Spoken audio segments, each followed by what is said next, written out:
Hi everyone, it's Johnny here, don'tstopliving.net, the blog, Northern Irishman in Poland as well.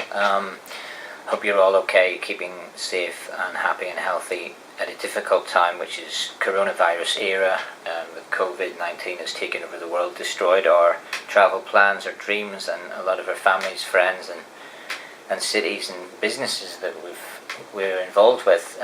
So hopefully we can get through this. While that's all going on, I've asked on my blog to maybe relieve a bit of the travel tension by getting some questions to answer. So I'll answer those in this video. Hopefully it'll make sense. If there are any comments or questions that come as a result of these answers, you can also put them below on the Facebook post when I post this on Facebook.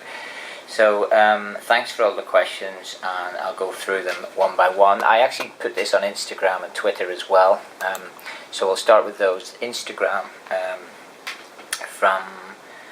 I'll use the alias or whatever the online name is here. It's Alex Todd. What are your best and worst experiences crossing national borders? Well, we'll do the worst first. The worst was Colombia to Venezuela. It was like 5 hours of just basically just going through my bags and checking everything, and it was basically very stringent and difficult border crossing to do. I was the only foreigner I'd seen for about 3 or 4 days, and it just didn't feel good that time crossing into Venezuela. I wouldn't recommend it. Glad to be out of it.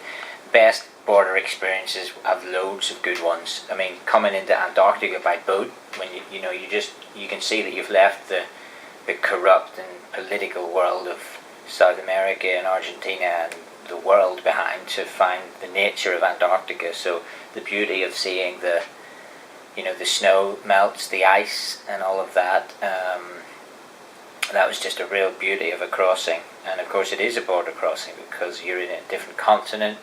You can get your passport stamped there as well. You can get the old Antarctica stamp, and it was probably the best border crossing I had.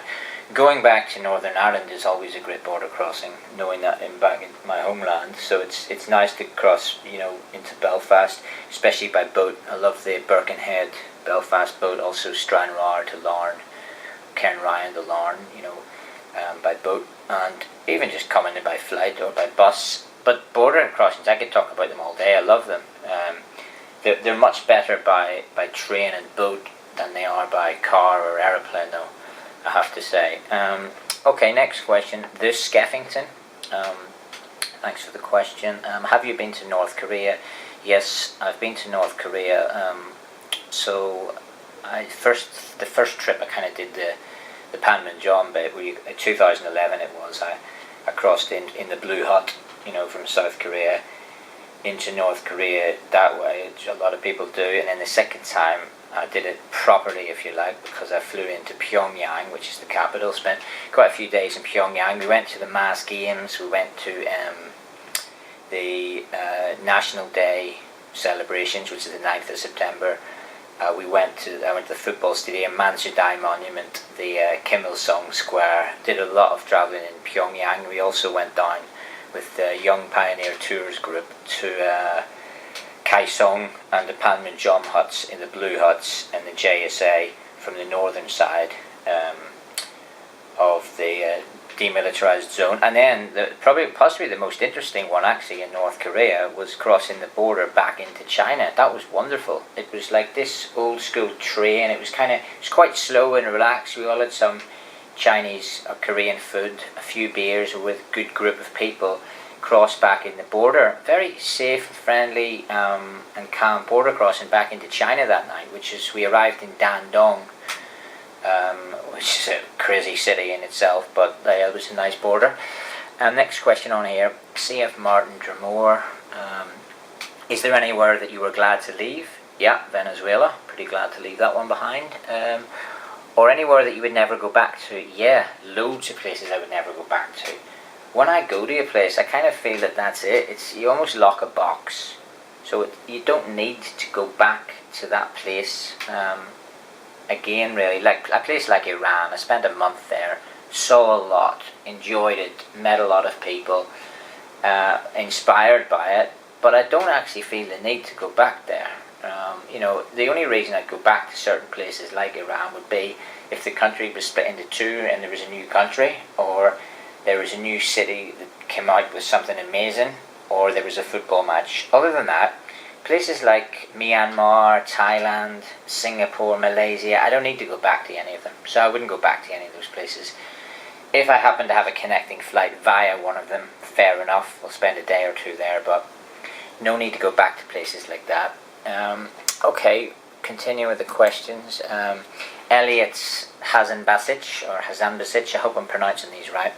Would you ever considering visiting a country like Tristan da Cunha or Pitcairn Islands where you would have to sail for 2 to 4 weeks? Of course. I love that sort of travel. I mean, I did Antarctica, which was 2 weeks.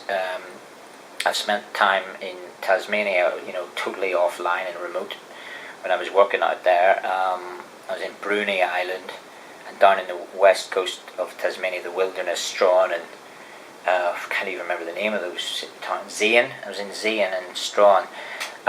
So yeah, I love that remoteness. And also been to Marshall Islands and Nauru, which are quite remote, Pacific Islands. So yeah, I would be up for that. The only downside of that as a tourist, I have to say, is terrible internet if you want to stay connected with friends and family. If you're blogging, if you want to work online, it's really bad for that. And also no football. Difficult to find the Bournemouth score out when you're in the middle of the jungle of the western wilderness of Tasmania, I have to say. Okay, next question. Andrew Rogers, Kelly Boyer. They love Wrocław and Gdańsk and Sopot, all in Poland there, and they're asking about, they are hoping to see Krakow when the restrictions are finally lifted, do some travelling. Anywhere you recommend? Yeah, I recommend, of course, the city of Krakow, excellent for bars, nightlife, cafes, just pretty square, great churches. The castle, Wawel Castle with the dragon, do the tour of the castle, see the dragon breathing fire, go down to the water in Krakow, go to Kazimierz, the Jewish district, check out Nowa Huta, and also you can go to Auschwitz, which is the German death camp. Really chilling, horrific experience, but worth seeing. Oh, and Schindler's Factory, the factory in the city of Krakow, is worth it. And a final tip for Krakow, since I know a lot about that area, is on the edge of the area there are loads of really small little villages that are cool. Oitsov is one, there's a temple and water in Oitsov, and another place is Bochnia, which has a mine, and then there's Tarnowski Gori, which is also some kind of mine. So there's a bit of salt mining and mining down in that district of Poland, definitely worth seeing. Okay, next question is from Rado Ve. I'm just pronouncing these as they are, I don't know if that's the right pronunciation. And this video has gone on quite a while, so this will be the end of part 1 with Rado.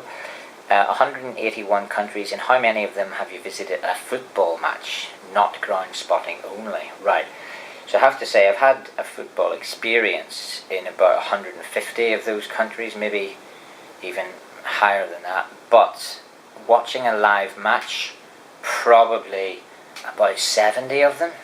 I'm just trying to think, like in the stadium, because even this year I've been to some African matches, Polish, English matches, Northern Irish this year, so probably about 70. I wouldn't have an exact list, but yeah, I like to watch a match. If I'm lucky and I'm there at the time there's a match, I'll go to it. So that's the end of part 1 of answering the questions. I'll get round to answering the rest of them in part 2, because I'll have to upload it as separate videos. So thanks for all your questions so far, and stay safe in this difficult time.